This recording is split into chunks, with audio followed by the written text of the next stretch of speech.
লীগের নেতাদেরকে, এই আমলাদেরকে, সামরিক এবং বেসামরিক সবাইকে জন্য বিচারের আওতায় আনা হবে। মনে রাখবেন, সব ফেরাউনদের একদিন পতন হয়।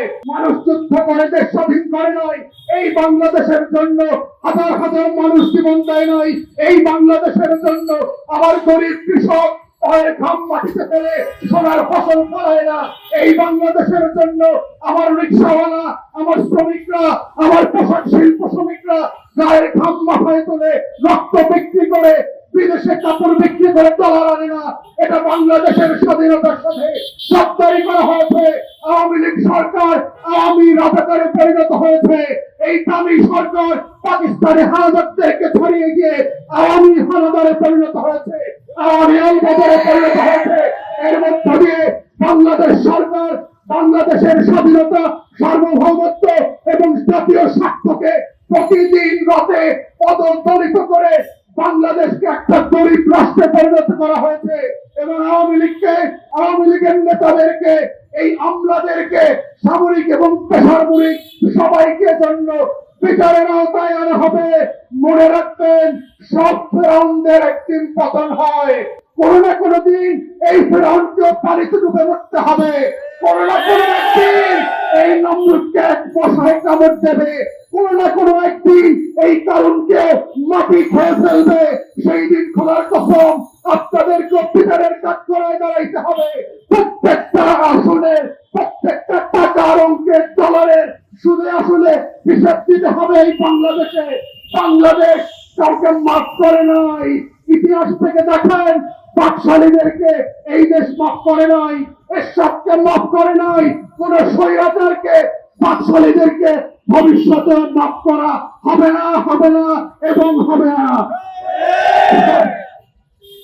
দেশবাসী, কুইক রেন্টাল পদ্ধতিতে যেভাবে আমাদের বিদ্যুৎ খাতকে ধ্বংস করে দেওয়া হয়েছে, এই একই কুইক রেন্টাল পদ্ধতি আজকে আমাদের গ্যাস সেক্টরে মিথ্যা অমূলক চুক্তি দিয়ে ইসলামিক গ্রুপ থেকে শুরু করে বিভিন্ন কোম্পানিকে নতুন করে টেন্ডার দেওয়া হচ্ছে।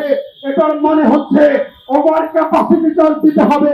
আপনার প্রয়োজনের থেকে বেশি পরিমাণে স্টেশন, গ্যাস, লেবার আপনার সমুদ্রতে তৈরি করা হবে, কিন্তু আপনি গ্যাস পাবেন না।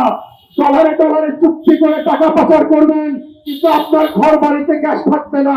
বাসায় এখন আর গ্যাস সাপ্লাই দিচ্ছে না, প্রত্যেককে বাধ্য করা হচ্ছে এলএনজি কিনতে।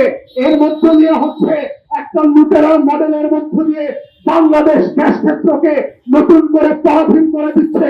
গ্যাস ক্ষেত্র পরাধীনতার মানে হচ্ছে আমার দেশের যে বাপেক্স আছে তারা খুবই সস্তায় গ্যাস তেল উত্তোলন করতে পারে, কিন্তু তাদেরকে দিয়ে কোন রকম উত্তোলন করতে দেওয়া হচ্ছে না।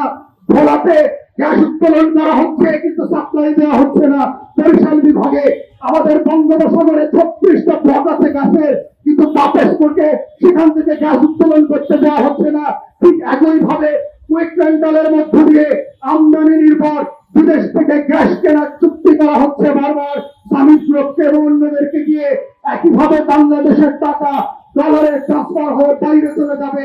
আমার আপনার তেল গ্যাসের যে স্বাধীনতা আছে, এই সার্বভৌমত্ব হারিয়ে যাবে। এটার নামে হচ্ছে একের পর এক বিদ্যুৎ খাতে আপনি পরাধীন হয়ে গেছেন, আপনার গ্যাস খাতে আপনি পরাধীন হয়ে যাবেন, খনিজ তেলে পরাধীন হয়ে যাবেন, কৃষিতে পরাধীন হয়ে যাবেন। এইভাবে প্রত্যেকটা সেক্টরে পরাধীন হতে হতে বাংলাদেশ রাষ্ট্র একদিন পরত রাজ্যে পরিণত হবে। এটার জন্য ৭১ সালে যুদ্ধ করা হয় নাই। এটা স্বাধীনতা যুদ্ধের যে ঘোষণাপত্র ছিল, সেখানে এটার কথা বলা ছিল না। সাম্য, মানবিক মর্যাদা এবং সামাজিক সুবিচারের যে ওয়াদা করা ছিল স্বাধীনতার ঘোষণাপত্রে, তার সাথে পরিপূর্ণভাবে গাদ্দারি এবং বেইমানি করা হচ্ছে। তাই আমরা সরকারকে বলছি, জনগণের কাতারে ফিরে আসেন, গণতন্ত্রের পথে ফিরে আসেন। স্বাধীনতা সার্বভৌমত্বের সাথে গাদ্দারি করে আগে যেমন বাংলাদেশের মানুষ কাউকে ক্ষমা করে নাই, ভবিষ্যতে আপনাদেরকে ক্ষমা করা হবে না। বাংলাদেশে যত খারাপই হোক, একটা বিচার বিভাগ আছে, বিচার বিভাগে আপনারা কারা আমাদের শিখিয়েছেন, আপনাদেরও তেমন বিচার পাওনা আছে। অপেক্ষা করেন, রিলে করে শুনে আসলে আপনাদের সেই বিচার আপনাদেরকে ফেরত দেওয়া হবে। সবাইকে অসংখ্য ধন্যবাদ।